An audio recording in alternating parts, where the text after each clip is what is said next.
guys, welcome back to my channel, and in today's video we are going to be discussing all things Alaska.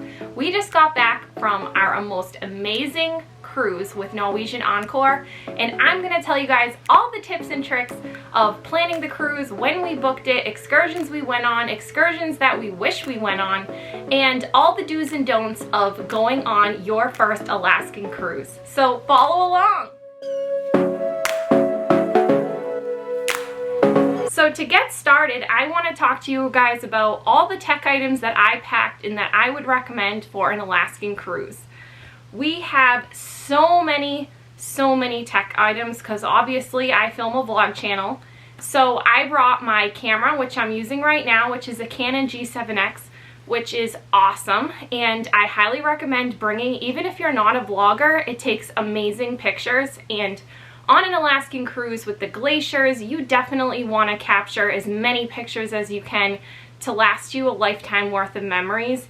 I also took a ton of pictures and videos with my phone. I have the latest iPhone, and that worked out really well as well. And I also packed an awesome little gimbal, which I actually purchased on Amazon, and it's the Smart TXE gimbal for your iPhone.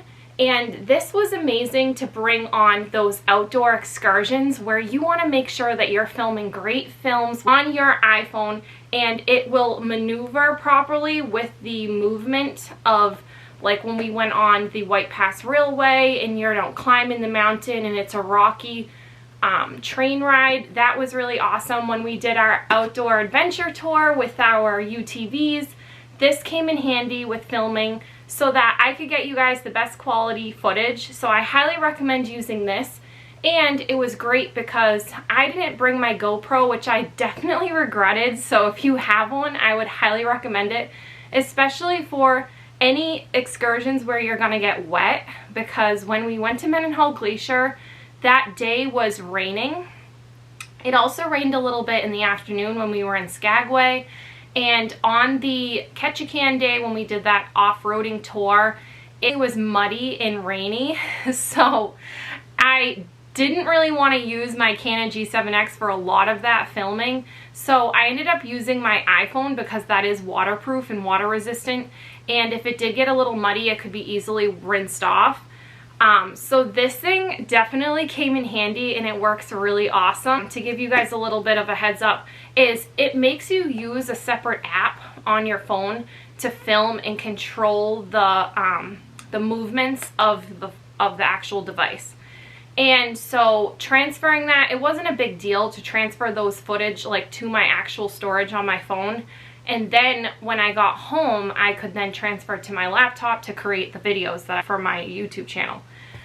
So that was just one extra step that you wouldn't normally have if you didn't use this device, but it was awesome in order to get that footage for you that wasn't going to be moving around. It definitely kept the camera straight on what I was trying to film and kept it steady. So I highly recommend this item. If you guys haven't seen one before, I will link it down below. Highly recommend for an Alaskan cruise, especially for those water excursions, because this isn't that expensive, so if it did get damaged, I wasn't that worried about it. But next time I will definitely bring my GoPro because I underestimated how much I would have used it on this trip. Another little tech item that I used when I was in the cruise in our stateroom was this awesome charging device. You guys have seen this before. I've showed you guys before in many other travel videos that I've done, but it charges your iPhone. It also has this thing that pops up to charge your watch and then your AirPods. So all three in one. You don't need to pack multiple cords, because in your stateroom on a cruise, there's limited ports as far as charging goes.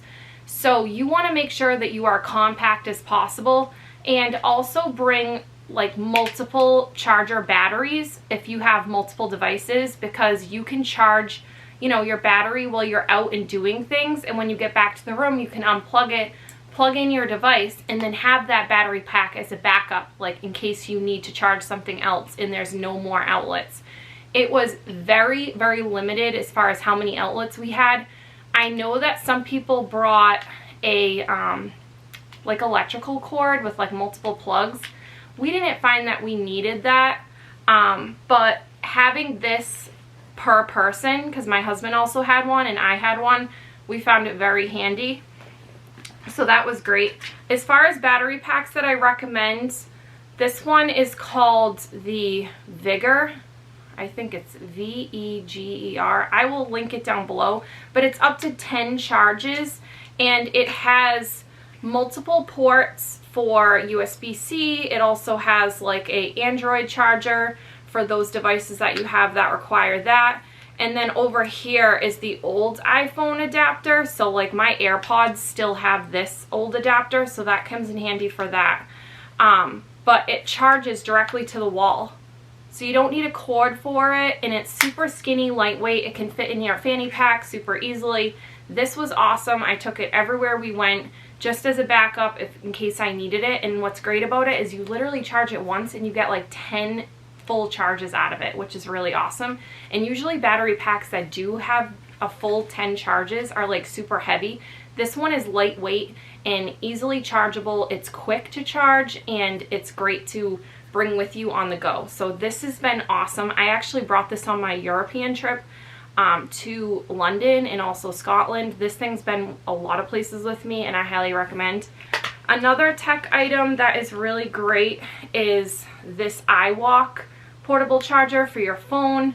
It magnets right to the back, and it has this nice little loop for your finger, so you can, like, you know, use it almost as like a pop socket as you're using your phone, so you can still charge and use the phone on the go. So this is really awesome.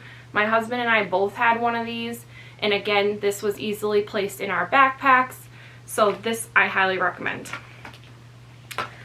As far as other tech items for the room, the stateroom, these are really great. They're European plugs, but you can also use them for US. So you have this USA like adapter on the side. You can adjust like where you are as far as like what country. So USA, this plugs in, so you can use it as a standard adapter, or you can put it as like a UK or European adapter, because in your stateroom there is European plugs. So if you bring these, you can actually utilize those plugs for your US ports, like to charge or whatever you need to use them for. And that way you have extra outlets in your room. So I highly recommend at least bringing 1 or 2 of these. We both used them so that we can make sure we have all of our devices charging and whatever else we needed to use our plugs for. So we brought 2 of these, and I highly recommend that. We also, for our stateroom, brought this really awesome, it's a light, and it turns on, and it's pretty bright, and it's super skinny. It has a magnet that like will magnetize to the wall. So all of your stateroom walls are magnetic. They are metal. So you can use magnets throughout your room and in the bathroom to hang things. We bought these really awesome magnetic hooks that I will show you guys over here. And we also bought this really fun light that magnets inside the bathroom wall. So at night, if you put it on auto, if you walk past it, it'll turn on. So at night in the staterooms, it is pitch black. And there's like a little lip, if you guys remember like my stateroom tour, there's like a little lip that you had to like step up and get into the bathroom.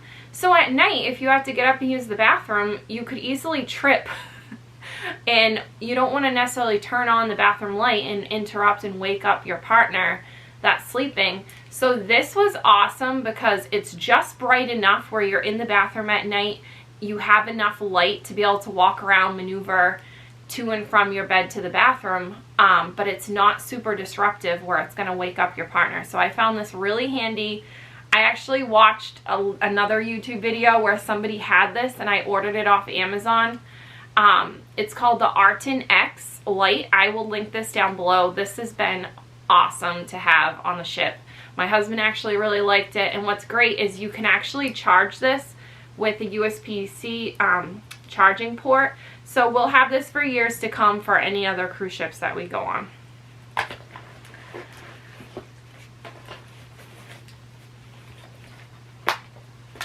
this isn't really a tech item, but I highly recommend bringing your own hair dryer. I did a lot of research prior to going on this ship, and I had been really wanting a Dyson Airwrap because I thought it would be really nice to have a hair dryer, curler, like all in one. But Dyson requires a lot of power, and some cruise ships forbid them from being brought on board. So I was nervous that if I bought the Airwrap that the ship would not allow me to have it, and heaven forbid it got lost. And they're very expensive, so I did not want to spend that money on something that I didn't think I'd be able to use. So I did hear from a lot of other vloggers doing research that the Shark Flex is allowed on cruises, and I also went on the Norwegian app and actually asked someone if I could bring it, and they said yes. So I printed out that conversation and I had it in my binder with all of my other cruise itineraries, and brought it with me in case they gave me a hard time, because they definitely pre-approved me to bring this prior to going on the trip. If you have any questions about anything that you'd like to bring on board, send them a message and then screenshot that and either save it on your phone or print out that conversation and keep it with you with your reservation information. That way, if you ever have any issue, you have that to fall back on. So I ended up buying the Shark Flex, and this thing is awesome. I actually use it now all the time. Highly recommend this, and it's honestly a quarter of the cost as a Dyson Airwrap is. And what I love about this is it actually flexes, unlike the Dyson, and you can use it as an actual hair dryer. So this was great, and it doesn't require as much power. It has a standard plug with a safety adapter at the top, and it's not as bulky of a cord as my Dyson hair dryer is, which I know the Wrap has a similar cord. So it's a little more lightweight to travel with if you're worried about packing anything too heavy. But this was awesome because I could use it as a hair dryer. It's super powerful. Again, it doesn't use as much power as the Dyson, and it also doubles as a curling wand. And what I did is I only brought 2 attachments with me to style my hair, one of which, don't mind all the hair on this because like I said, I use this thing all the time. I brought the brush, which this is awesome to blow dry your hair and to just like lightly style it. And I also brought just one of the wraps. With the Shark, you have to have 2 of these air wraps, one that says left and one that says right.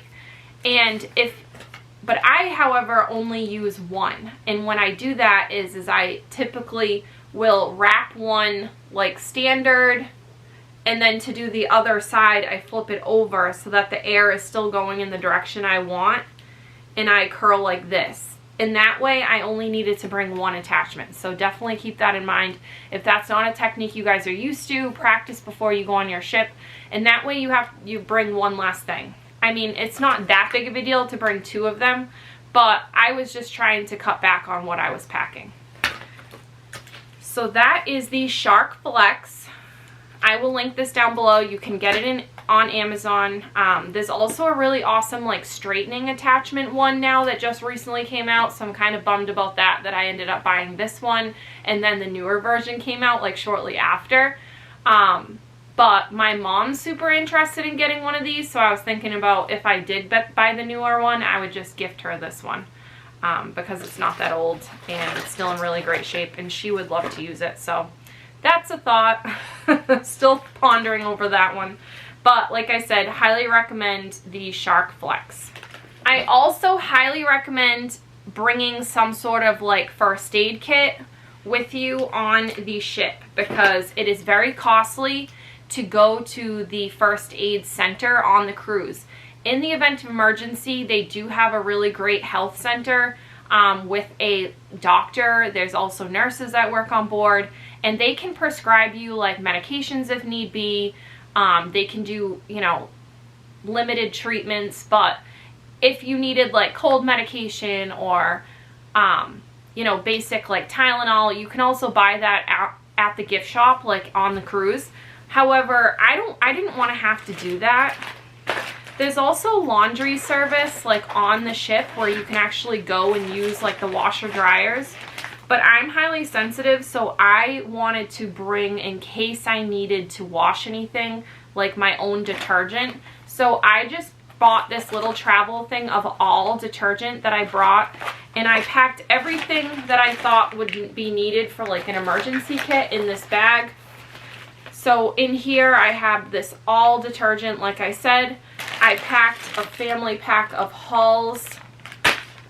I also packed some lidocaine patches that I had in case like my knee was acting up or my husband's back. We both have like past injuries, so we packed these just in case we needed them with all the hiking and walking around Alaska. I packed Tylenol. This is Tylenol extra strength, so I packed that. I also packed a Salonpas like numbing gel that you can roll on if you have any aches or pains anywhere.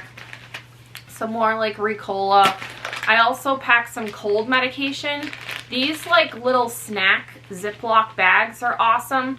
I use these to pack a ton of other meds. Like I put one with cold medication. I used one with just like ibuprofen. I put some nausea medication in one. Just different things that I thought we may need, heaven forbid, on the cruise. Midol. I also got these really cool all clear. They're like nasal things that you sniff if you have any like nausea on the ship, which thankfully I didn't have to use it, but you just sniff it and it smells like mint, like almost like it's called an herbal inhaler, and it smells like Vicks almost, but it's supposed to help with nausea. So if you do end up with rough seas, this might be worth having with you.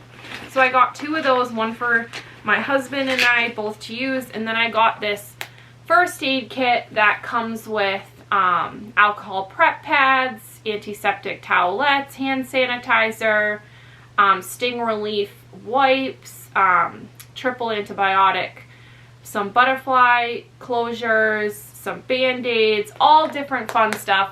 There's also, I had a instant colds like ice pack that I threw on top that's in this as well that didn't come with the kit.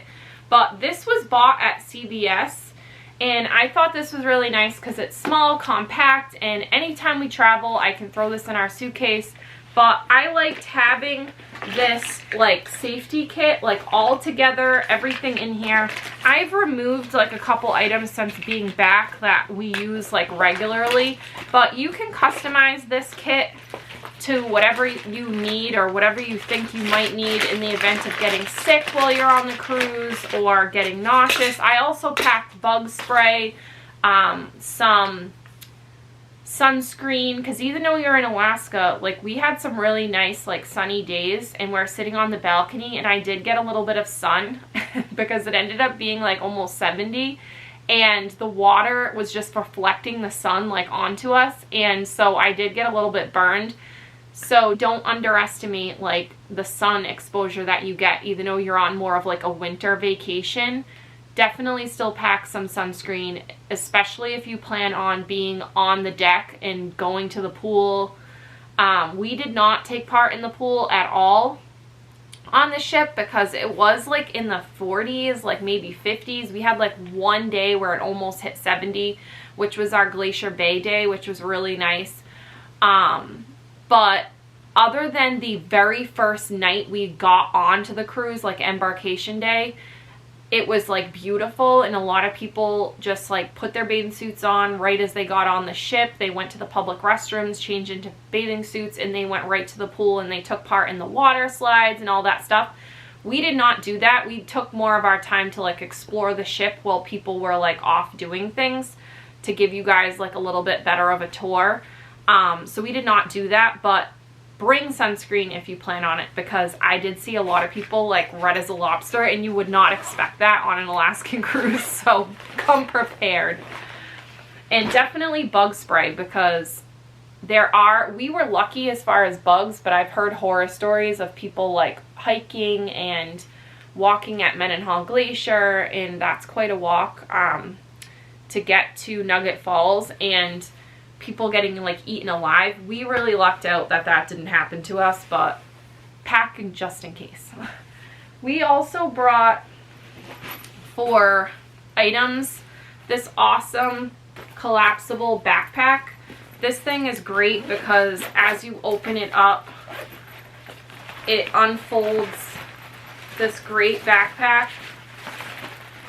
My husband carried this like throughout the entire trip.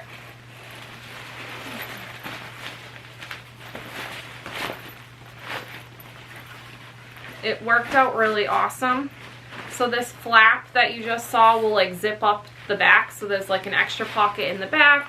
There's 2 pockets across the front, and then the traditional zipper backpack. And it has like that like hiking strap across the chest if you needed it for extra support. This thing worked out great because we were able to put like my camera in there, any charging batteries that we wanted to bring, bottles of water. My husband will put his poncho in here. I put my poncho in here.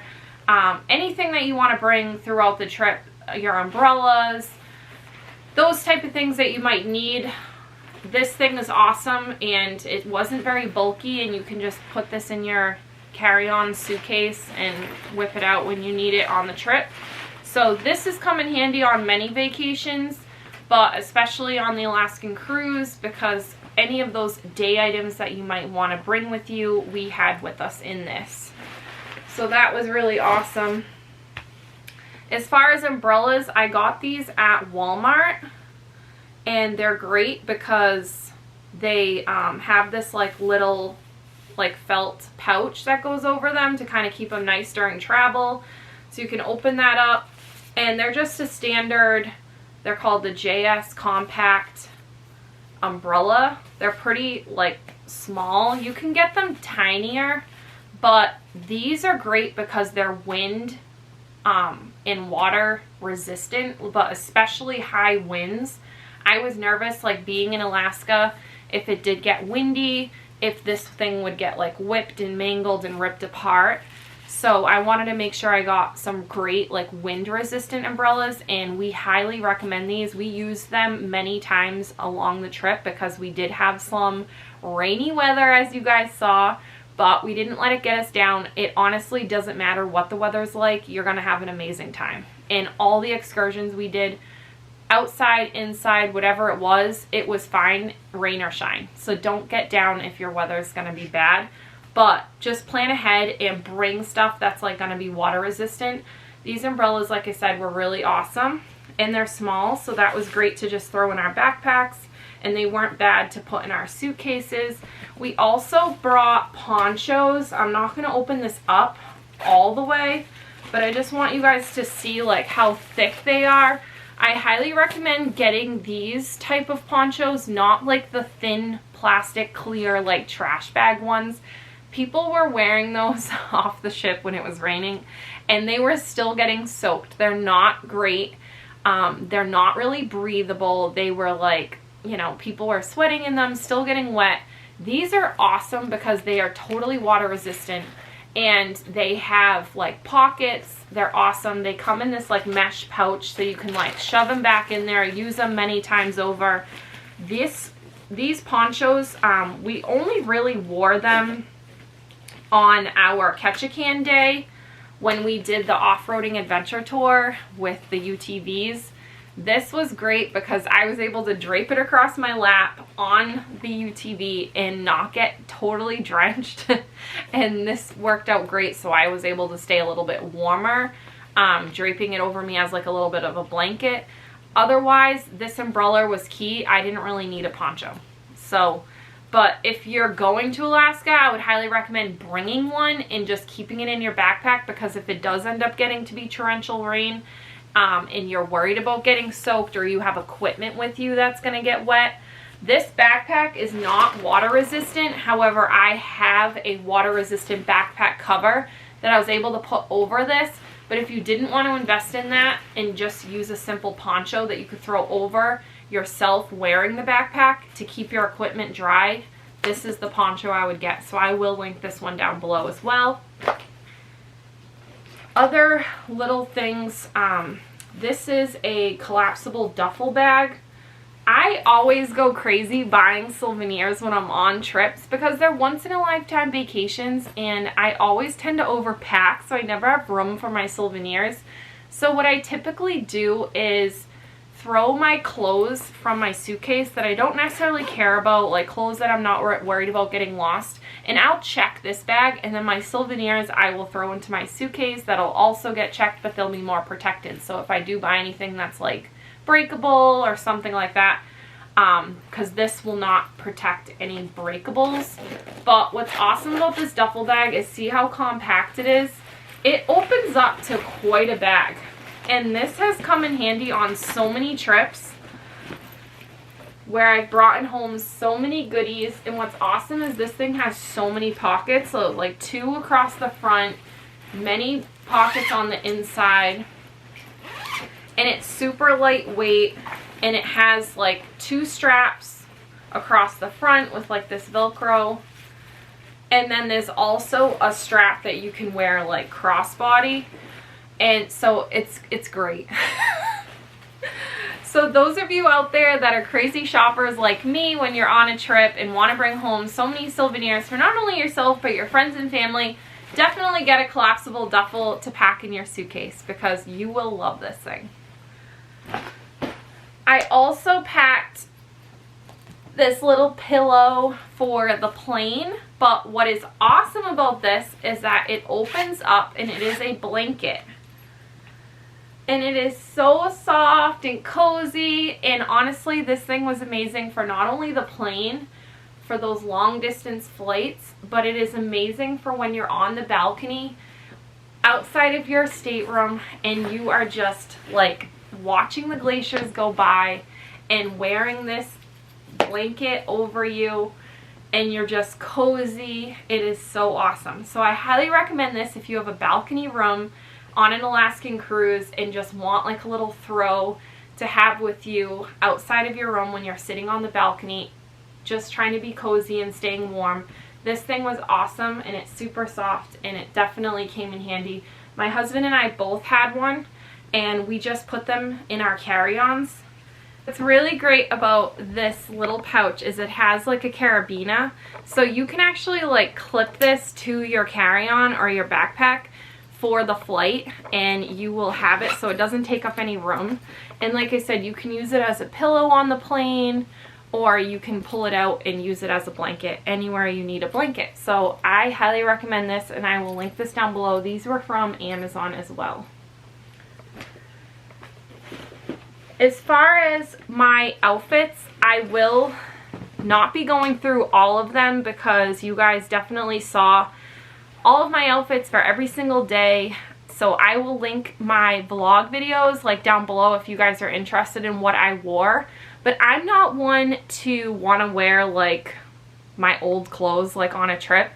So I try to buy like new clothes for every vacation, which sounds a little bit crazy, but I don't want to buy anything that's too expensive because half the time it's something that I'm just going to wear one time. So as you guys may have saw, I ended up buying a lot of my clothes at Target, Walmart, I bought some at Old Navy, I got stuff at Shein, Amazon, just to keep the costs like lower because a lot of these items are like once over. But for the few items that I did spend a little money on, I bought at like Van Store, a few other places, but off the top of my head, Van Store is probably the most expensive for the trip, but I definitely will be wearing these things again. Oh, also LL Bean. I'll definitely be wearing those things again. So these were amazing. Speaking of Van Store, these are the topsider sneakers. They're also used for hiking boots. They're water resistant. Highly recommend. They're super comfortable. It's like wearing sneakers around, but able to do those water, off-road, like walking, hiking activities and still being comfortable like you're wearing a traditional pair of tennis sneakers. So highly recommend these. They're a little bit pricey, but if you're going to Alaska, you need water resistant shoes. So definitely look into these. I had so many people asking me like, oh my god, those are so cool, where'd you get them? I'm like, Vans. And I also, just for added protection, bought this water stain and shield from Van Store, and I sprayed these like crazy really, really well and let them dry for like 48 hours before going on the cruise, so that I had extra protection. Even though they're already advertised to be water resistant, this water shield and stain protector actually made them waterproof. Like, we were walking through puddles and in downpours at one point, and my socks stayed perfectly dry. No water penetrated through these. And what's nice is these have like a rubber like front, so the whole tip of your foot stays dry. So highly recommend these.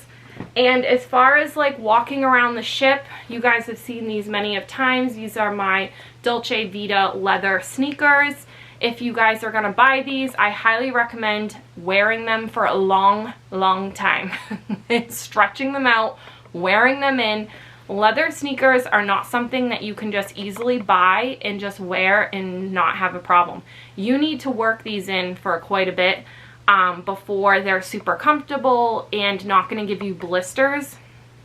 You guys have probably heard this a million times already, but I wore these to London brand new and never broken in, and the blisters I got, I don't even want to tell you, it was awful. And of course it was the day that we did the Buckingham Palace tour, and so we did a ton of walking and I was in agony, and I wanted to just like enjoy the day, take in the moment, see what we could see, and I honestly couldn't even wait to get back to the Airbnb to rip these things off. So it kind of ruined the experience. But on the cruise, these things were awesome because I had worn them so many times since then, and they were perfectly worn in, and I highly recommend these because you can dress them down, dress them up, wear them, you know, your evenings out with your cute Chanel purse, or you can wear them like with a sweatshirt and it looks awesome. Because when you're on an Alaskan cruise, you want to bring a lot of bulkier items, so your suitcase is going to be really, really full. So try to pick shoes that you can wear multiple ways throughout the entire ship. So I wore a regular pair of tennis sneakers like on the flight, and then I packed my Vans topsider sneakers for like hiking, waterproof, like water sport type things. And then I brought these for like cruising around the ship, you know, if I want to be more casual for dinners, nights out. And then I did bring one pair of like clunkier high heels that were black that would go with anything I wanted to wear. And that way I only had 4 shoes for the whole trip, which some people may have thought that was a lot. But it worked out perfectly. And I wore all of them throughout the entire vacation and didn't once think, oh man, I wish I brought that pair. Like, it worked out great.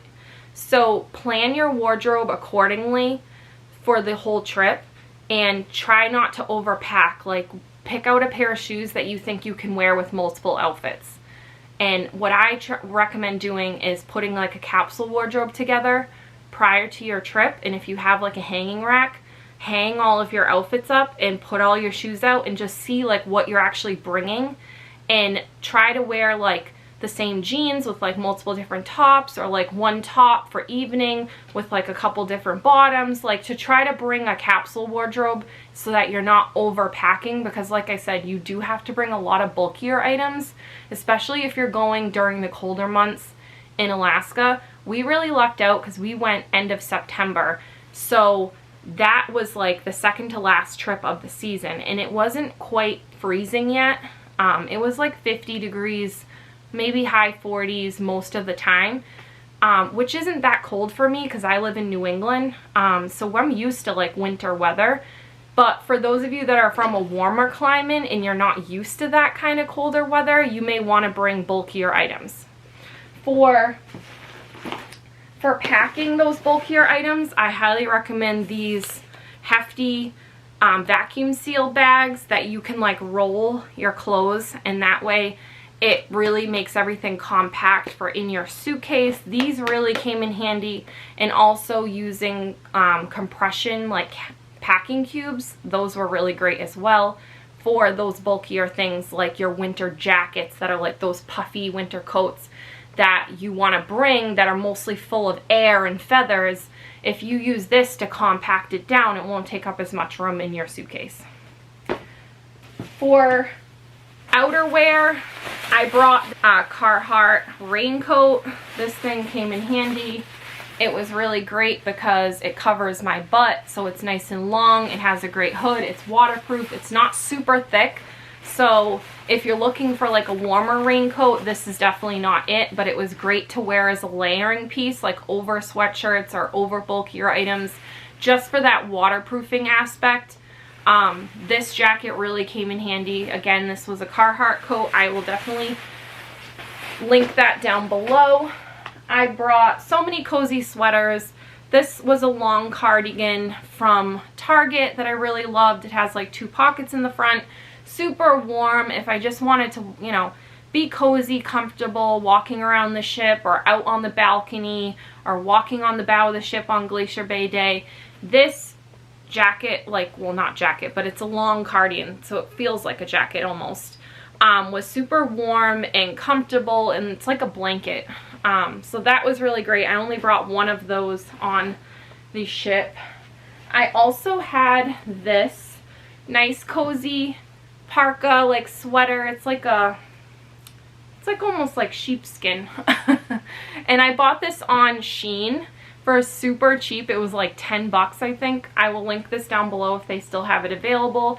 But it's great because it just has these buttons. It's like a nice thick material. You can wear this over literally anything. And what I liked about it is at the bottom there's this nice drawstring, so you can customize the fit of how you want it around your waist. So that was great to pack for something warm.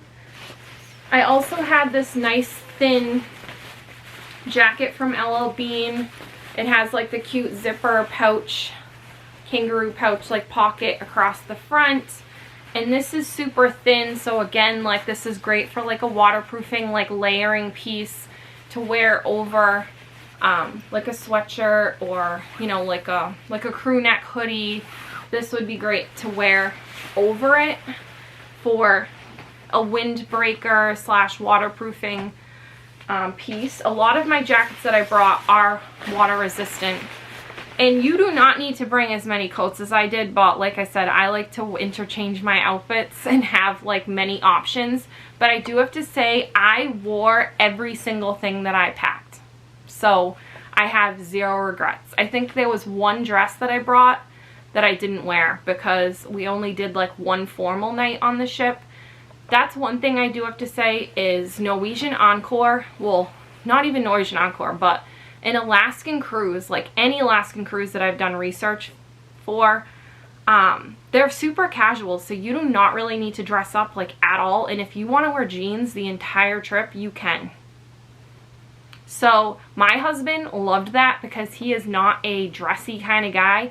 I make him, not make him, but I convince him to dress nice once in a while when we're on a vacation, and he usually gives me a little bit of a hard time about it, and eventually he caves in and we take a few nice photos and that's it. But for the most part, we're casual type of people. We don't like to get too fancy. So if you're that type, an Alaskan Cruise is for you, because no matter what ship you're on, I think that's the general consensus that Alaskan ships are very chill. But this was another Vans jacket where it's like a waterproof like raincoat, and it has like a cute like fisherman's like collar like style jacket. It has like pockets, little drawstring at the bottom, and then what I loved about this is it had like a sweatshirt hood, but also like that sweatshirt lined material inside, so it's super cozy. One thing I hate about a raincoat is when it's like sticky and they're not like nicely lined and that like raincoat material like sticks to your skin. I hate that. But this was great because it was just warm enough where you had that waterproofing layer, but it felt like you were wearing a sweatshirt. Highly recommend this one. I will also link this down below. And like I said, if it's hard for you guys to see some of these like jackets that I'm holding up, I apologize. But I will link the videos where I wore a lot of this stuff down below. So if you guys want to see a more in detail of what I wore every single day, check those out. And I also brought this really nice puffer vest. And what I liked about this is it was more wide shoulder. And this was great as a layering piece. I wore just like either a long sleeve underneath it. I wore this over this, that parka I showed you with the little bunny on it, that like little sheepskin like parka. I wore this over that and it was great, like super cozy. But again, like I got this on Amazon and look how nice this folds up. And you get all the air out of it to pack in your suitcase. This thing came in handy and it was super compact once all the air gets squeezed out. So highly recommend this. I will also link this down below. And for any of you that are looking for a great backpack to bring on a flight, like a carry-on, these are the backpacks that we used. They're amazing because they have this pocket in the front, which also has like a zipper pouch here. I always put a sanitizer on all of our backpacks. It also has this huge pouch in the front here with like organization, so you can like put your pens, whatever else in here. It also has these clips on the side that you can like squish it a little smaller if you have some bulkier items. My favorite aspect of this backpack is this section.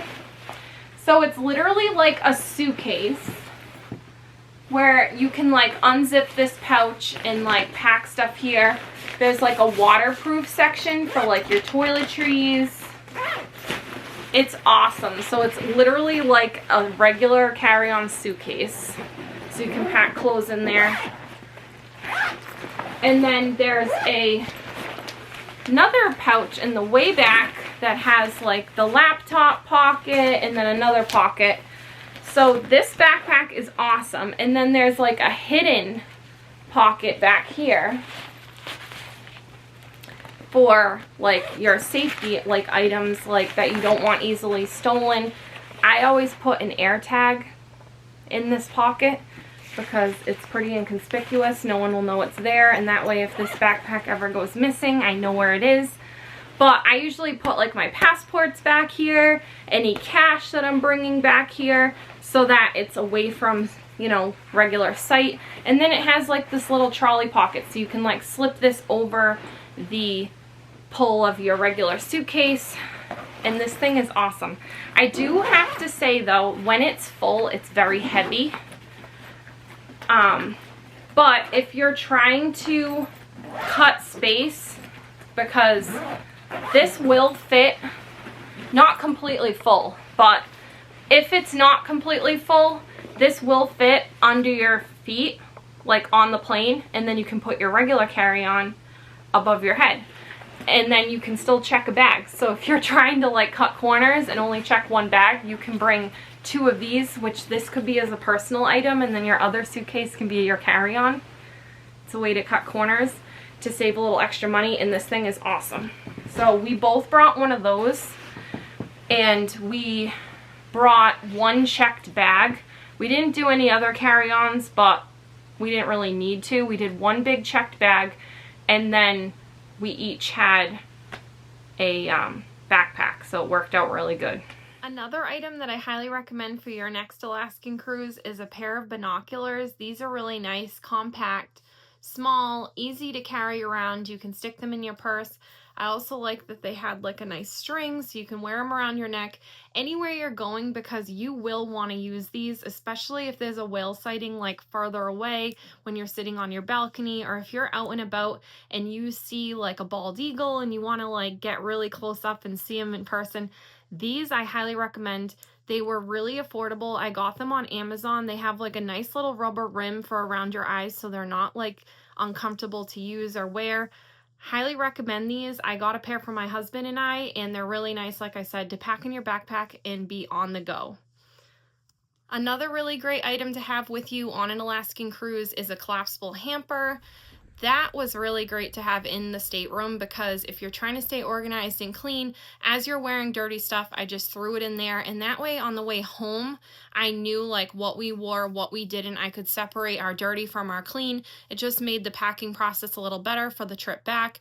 And that way you have your stuff organized and it's not just like thrown about your room. Like that way it's all in one place. It just, I don't know, I'm a little bit of a neat freak, so I found that a lot nicer to have in the stateroom. So for those of you that are interested, I will also link that down below.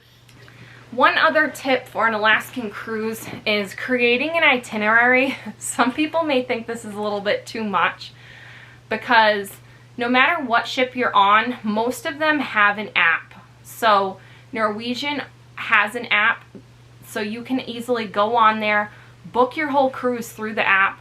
You can plan all your itineraries through the app, make all your reservations through the app. However, I was worried because I didn't know like how our service would be on the ship, and we ended up buying the Wi-Fi, which the package was a little bit expensive, but my husband owns a business, so in case someone needed to get in touch with us, he really wanted to be able to be reachable while we were away. So that's the only reason why we bought it. But for those of you that don't want to buy it, it can be challenging as far as your service on the ship. I do believe the app would still work, but just in case, it is nice to have an itinerary for those of you that like to see it printed out and have it easily accessible, because if there's any questions about your reservations, if they've been paid for, I like to have all that with me on my person in case. So I put together this binder, and it kind of made it fun, like planning the whole process of the cruise. And I put together this whole like Alaskan Cruise binder. And inside this binder, I had put our reservations that they deliver to your room every day. So when you get on the ship, they'll leave this like envelope on your bed, and inside will be your tickets for like all your excursions. So I put that in there. I also bought this really cute little like magnetic sign to put on our door to our stateroom, and I thought this was really cute. So I put those outside of our door, and so that was left in here. But each section I put together in this binder a whole itinerary for the entire trip. So it marked down every single day the route of where we were going and at what time we had reservations for. Because it's not only our excursions that you have to keep track of your reservations, but also like where you're going for dinner dining. So for example, on hours in port is like 7 a.m. to 10:17 a.m. We were in Seattle, Washington for embarkation day. We sailed away at 5:30 p.m. First night we had a dinner reservation at Onda by Scarpetta. We departed port at 5:30. Then the second day we had a dinner reservation at Los Lobos. It was a whole day at sea. On Tuesday we were in Juneau, Alaska. Wednesday we were in Skagway. And then on Thursday we did Glacier Bay. Friday was Ketchikan, and then Saturday was Victoria, British Columbia, and then Sunday we were back in Seattle. So I had this whole itinerary printed out of like what times we were at port, what time we were departing port, where we had dinner reservation, and I used one of those magnet hooks. I just bought these like little hooks that magnet to the side wall. I'll definitely show you guys those videos of the different items that we had in the ship that I thought came in handy, but those magnet hooks were great to just clip this and leave it on the wall in the stateroom, so every morning we got up we could read what our itinerary was. I also included in this binder this packing list for Alaska that I often referenced when I was packing for the cruise, so this was really good. Just different recommendations like waterproof jacket with hood, fleece-like jacket for warmth, you know, credit cards to bring, your passport or ID, sunscreen, moisturizer, phone charger, like a whole list of things that they recommend for an Alaskan cruise. And then different other things like what to prepare for your trip, like the cancellation policy, like I put all that in here. And then I found this really great guide that I'll try to link down below, but this was the Alaska ports on a budget. So for those of you that are trying to keep your pricing to a minimum, this was really great because they listed like each port and like downtown Ketchikan, like a map, and like different areas that you can go, like where the bathrooms were and like where the gift shops are, different restaurants, and then like different walking tours that you can do, like the totem pole trails, useful links, and so each port they listed like all the fun places to stop and where they'd recommend and how you can do an Alaskan cruise on a budget. So if you had free time at port, like outside of your excursions, this came in handy to like find your way around and like different areas to see and how to keep your costs like low, because the trip is very expensive. We lucked out. We ended up booking our cruise in May during Mother's Day weekend, so we ended up getting a Mother's Day special like deal, and that included our drink package, which we got for free, and they also gave us 2 specialty dining meals per person for free. And then we bought 2 additional specialty dining meals, so we did 4 specialty dinings on the ship. On Encore, we did Onda by Scarpetta, which was an Italian restaurant. We did Los Lobos, which was Mexican, which I did hear they recently got rid of, so that may not be an option anymore. We also got the Texas Q, which was like a barbecue restaurant. Phenomenal, like best specialty dining experience we had on the entire ship. So if you guys are like, oh, I don't know if I want barbecue on a cruise ship, I'm telling you, best meal we had, like by far. It was awesome. And then we also did teppanyaki, which was like a Japanese like hibachi steakhouse. That was really awesome as well. The specialty dining is definitely worth it. The meals are amazing. The service is top notch, because the buffets are really good. They have like the little diner that you can go to. They have a brewery with food on the ship. They also had like a sushi place you could go to, but as far as like free dining, they had like the 2 main dining rooms, the buffet. They also had a what the heck's it called? I forget now, but there was like another like pub style that's open 24/7 where you can get like burgers, chicken tenders, fries, pizza, that type of stuff all night long, all day long. That's always open, and it's included in the price of the ship. So a lot of people eat there. So we ate there a few nights, or for lunches if we didn't want to go to the buffet. There's so many options if you don't want to do specialty dining, but I found the specialty dining added much more to the experience. So it was great that they included 2 of them, and then we just bought an additional 2, which was not that expensive during the time of the Mother's Day special. So that worked out really good. And then another section in here is excursions. So I made this little section of the binder, and I just printed our itineraries and when we're going where and how much it was. Just basically printed the receipt and put it in here.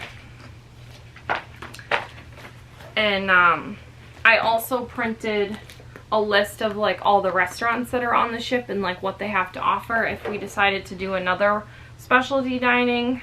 You can do that at any time and not have it booked or not paid ahead of time, and they'll just charge it to your room, and so you'll just have to pay that at the end when you check out. But for specialty dining, they had Food Republic. That was the sushi place. Ocean Blue, which was a seafood restaurant. Onda by Scarpetta, which was Italian. They have Cagney's Steakhouse, which I think took over the Mexican restaurant that we went to. that was Los Lobos, because they were like right next to each other, and Cagney's always had a wait. If that is something that you guys want to go to, I hear good things about it. I can't really eat red meat, so that wasn't a priority for me to go there, but I hear great things about it. And if you do love steak, I hear that that place is awesome. But if that is somewhere you want to go while you're on the ship, I highly recommend making a reservation, because they had a long line of a wait. So it does not surprise me in the slightest that they took over Los Lobos as well and made the restaurant like bigger. And then, like I said, Teppanyaki. They also had the local. The local bar and grill is that like pub style restaurant that I was telling you about that you can go to free of charge. They're open 24/7. And then they had the American Diner, which is like a 50s style diner. We didn't end up going there, but that was really cute. And then they had Coco's, which was like a milkshake like slash like ice cream parlor that you had to pay for separate. They also had Dolce Gelato, which was like a gelato place. They also served like cutesy like little pastries. That's separate. But they had the Garden Cafe, La Bistro, and then those were included. And then the Texas Smokehouse is a separate like specialty dining. That's where we went. And then room service on the ship, that was unbelievable, because you could order anything, like anything to your room, and they only charge you a $10 delivery fee. So for Glacier Bay Day, I highly recommend, if you have a balcony, order room service and just sit out on the balcony, have your lunch or breakfast or whatever, and just enjoy the views and eat great food. And it was awesome. We ended up doing that, and it was honestly amazing, like so awesome. So, and for 10 bucks, like whatever, I'll pay that. And then they had Savor and Taste, which were 2 other dining rooms we did for breakfast some mornings. That was really good. And then they had the Manhattan dining room. As far as the beverage package, I printed this out because if you have the drink package, like all included, there's 2 separate tiers. So you have to be careful what you order, because if what you're ordering is the next tier, you will be charged. So I highly recommend printing out the drink package and having that available. So when you're out, I had one in my binder that I could leave in the room, so when we're ordering room service or whatever. And then I also printed a smaller copy for myself that I kept inside my fanny pack or my purse or wherever. So when we're out, if I'm like, oh, I want to get this drink, like I could easily reference this list and make sure that it's within the package that we had, so that we weren't paying extra money. So that's another little tip. That came in handy, so that was also in the binder. And, oh, I also printed a little map of the ship, and like, so we knew like where our room was, like how to find it, and like around the cruise ship, like where things were, because it definitely can get overwhelming. Like getting around and not getting lost. So I highly recommend carrying around like some sort of like lanyard. I was able to find off of Etsy this lanyard for Norwegian Encore, and on the back of it, it had like a list of like all the different restaurants and like what floors they were for like around the ship, because it is a huge ship.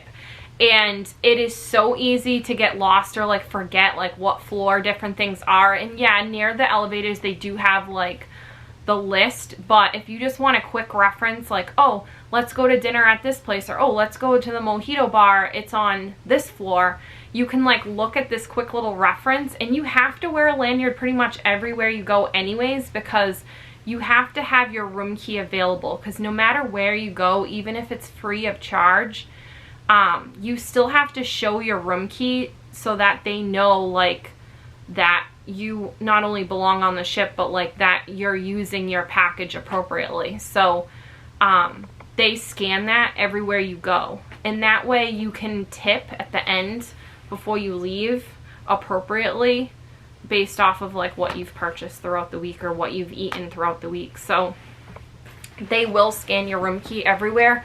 So bring a lanyard, and I will try to link down below that little like ship directory that I had clipped with my lanyard, and it was small. It was about this big.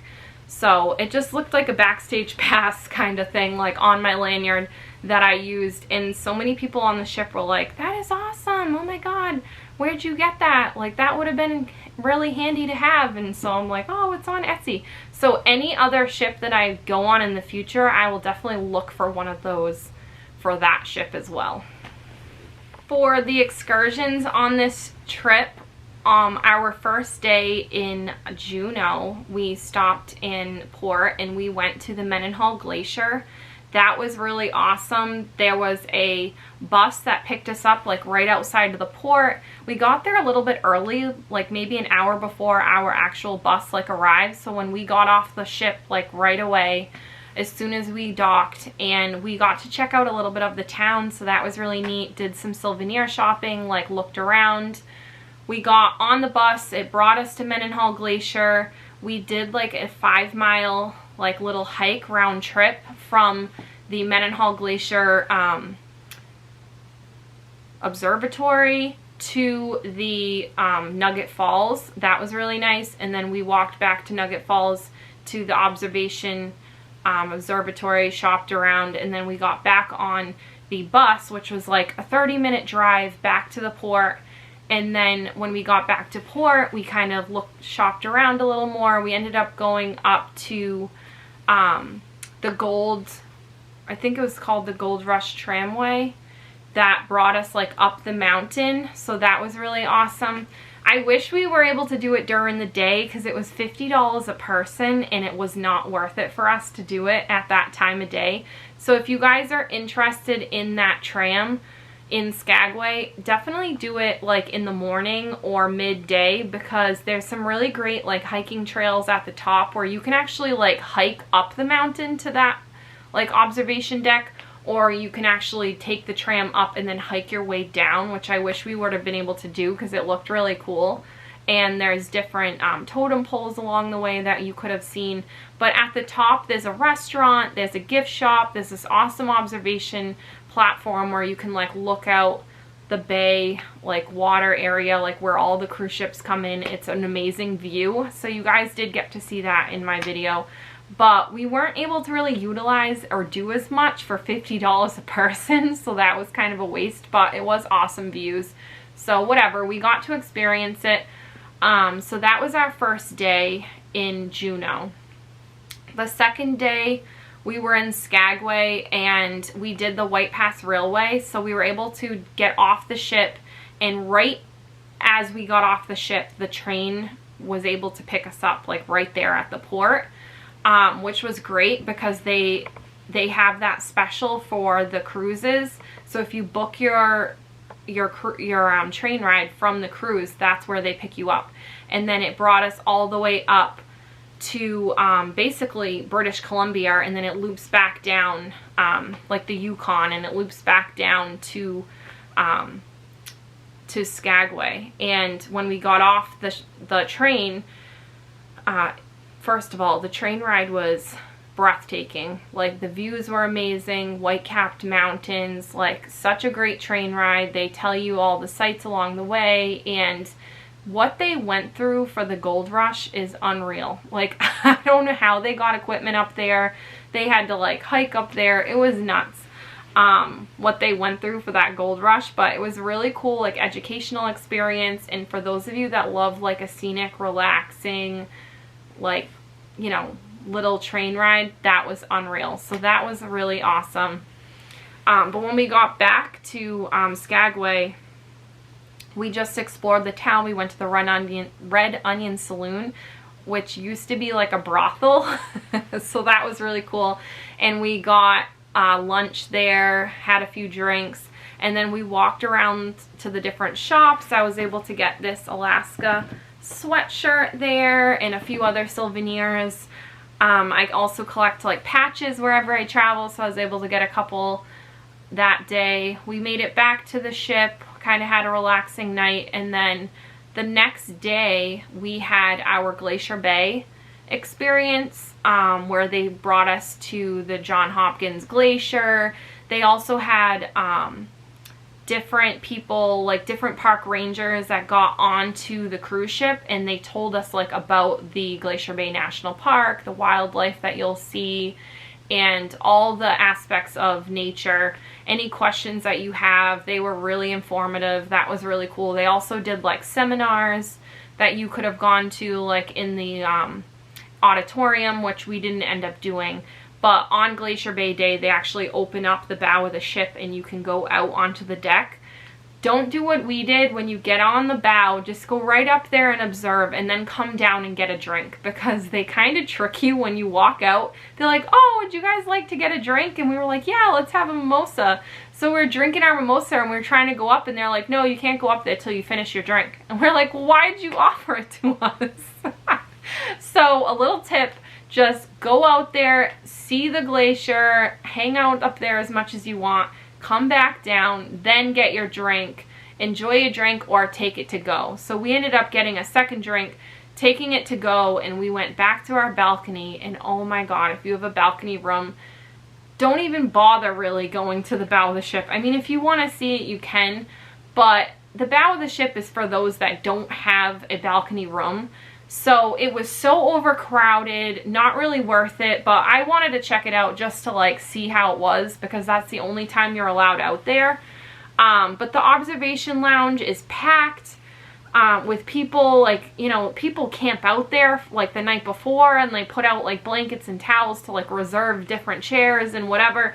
It is so crazy and impossible to get a good view, in my opinion, unless you like plan like 2 days in advance, like putting stuff out to like reserve different spots.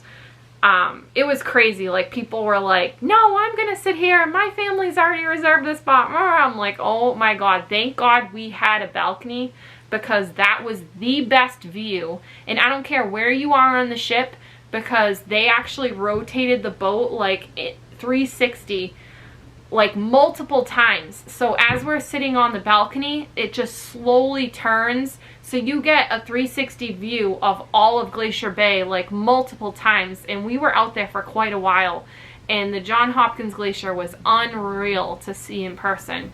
And the wildlife we saw, like we saw sea otters, we saw a whale sighting, we saw so many bald eagles. Like, it was unbelievable to have a balcony room. Like, I highly recommend. And get room service, like enjoy the day. Like, that was probably my favorite day. It was just so relaxing. We had beautiful weather. It was unreal. So that was so awesome. And then the next day we were in Ketchikan. Ketchikan was kind of interesting because that port, you kind of are very far away from everything. Norwegian doesn't really get very close. So they make you kind of walk like quite a ways, and then you get to this like huge factory building, and it's just a huge gift shop. And that was kind of cool to like get souvenirs and whatever on the way back. But if you wanted to go into town, like, you are far from downtown Ketchikan. So thankfully we didn't even really bother with that, because we had booked a tour. But for those people that wanted to get like downtown, like, you had to get on a bus and like plan accordingly, and really watch the time so that you could get back to port and like not miss the ship. So that was kind of annoying. Like, I didn't like how far away we were to like downtown. So keep that in mind if you book a Norwegian cruise. Like, the Ketchikan port was definitely further away from anything compared to the other ports like we've had. So we ended up getting on a bus from that like gift shop warehouse. I forget the name of it. I'll link it down below. But we ended up getting on a bus, and that bus drove us to the off-road adventure tours, like where we did that side-by-side tour. That was unreal. Probably one of the best excursions we've done. It was freezing. It was pouring rain, muddy, huge puddles like as big as lakes.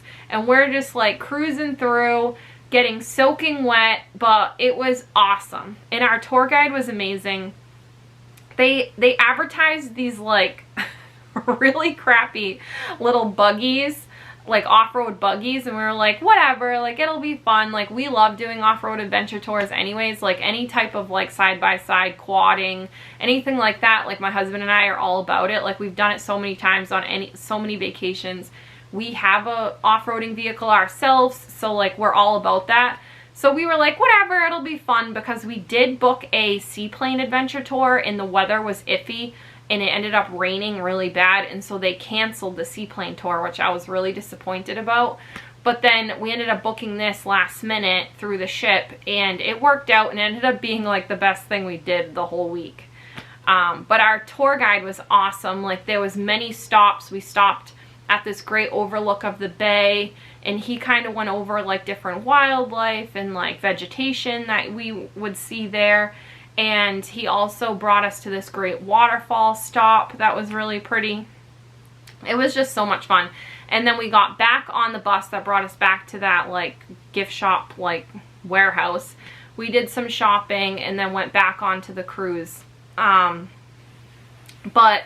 the last stop was in Victoria, British Columbia, because any American port has to have one international stop. So this stop was kind of lame in a way, because it was like really short. It was like only like 4 hours that we were at port, and we got off the ship and we did like a horse-drawn trolley ride, which is really cool. But it was late at night because we didn't get to port until like 8 p.m. We were supposed to be there at 7, but we were running behind. So we got there at 8 p.m., did the trolley ride for 9 p.m. around the city, which was really cute. And then they had like a couple like little gift shops like near where the ship was. So we were able to get a few like Canadian souvenirs. And then we got back on the ship, and then literally the next morning we were back in Seattle. So it went by like that. It was like the quickest week, but so much fun.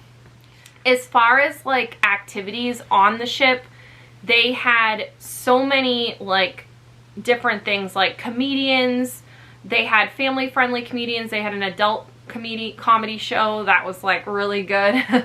They had different performances, like they had a Beatles tribute band that we saw one time that was really awesome. They also did like a Broadway type show that was really good. They were called the Choir of Man. I know that there's like different itineraries depending on when you go, but Choir of Man, they were unreal, and it was honestly my husband's like favorite show that we went to. That was really cool. They also have the Encore Speedway, which was by far so awesome to be on a cruise ship cruising along and to be on a go-kart, like zipping around a track on top of a ship. Like it was so cool. So we did that on Glacier Bay Day. After we left Glacier Bay, we were able to do it like in the open ocean. It was unreal, and it's actually $15 per person extra on top of your whatever else you pay. Like you just show them your room key, they charge it to your room per person. So that's not included, but that was really awesome. We also checked out this like really cool virtual arcade that was really neat, where they had like different like 3D experiences that you could do, like wearing like those glasses and like being on like a Jeep, like going through or whatever, like on a motorcycle. They had some really cool ones. We didn't do any, but we definitely went through. They called it like the Galaxy Pavilion. So that was really neat. They had the observation lounge that you could go and like relax, and there were so many places on this ship where you could go to either like go to a bar, go to a show, go to some sort of activity. They also did like a lot of art auctions. They had like a wine tasting. They have a brewery, like Norwegian has their own brewery, like where they make their own like Norwegian beer. So that was cool. So there's a brewery on the ship that you could go to. They also had a cigar lounge, which was really neat, and like a whiskey bar. They had, like I said, the mojito bar. So many options. They also had Deal or No Deal. They had bingo. They had Starbucks on the ship, so those coffee enthusiasts, there's so many options on Norwegian Encore. Like, it was unreal. We definitely caught the Norwegian bug, and we will be booking another cruise very soon. But that about wraps up this video. I hope that you guys enjoyed any of these tips or tricks. And if you have any questions or comments, please leave them down below. And like I said, give me a thumbs up, like this video, and subscribe. Put your bell notifications on so that you know when I put out a next video and you don't miss anything coming up. There's so many great activities that I have planned that I definitely will be vlogging. So I can't wait to see you guys in my next video. Thank you again, and I will see you soon. Bye!